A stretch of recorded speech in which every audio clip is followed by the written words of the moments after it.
Assalamu alaikum wa rahmatullah. The Ummah Welfare Trust team came to Gyan district, the area which is affected by earthquake. So we request from the donor to support these people. They lost their houses and they have, doesn't have any blankets, tents and other things. So we request to the police and please support these people. معلومات راکړي د ټولو عموما کې څومره کسان دلته شهیدان دي څومره زخمیان دي چې ته ضرورت لري د خلک چې موږ د مرستې غوښتنه کوو دلته چې دي داسې وکړه چې د 1500 نه زیات شهیدان شو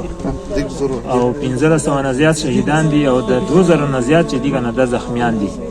او دا چې دي کنه نن ټول ورځ په دغه نه تیر شو دا خلک چې دي کنه می خلکو نه بيستري لري چې کوم شیان لرل هغه کورونه پران شو کورو لاندې دي هر څه شي اوس نه بيستري شته نه نشته نه کمبل منبر شته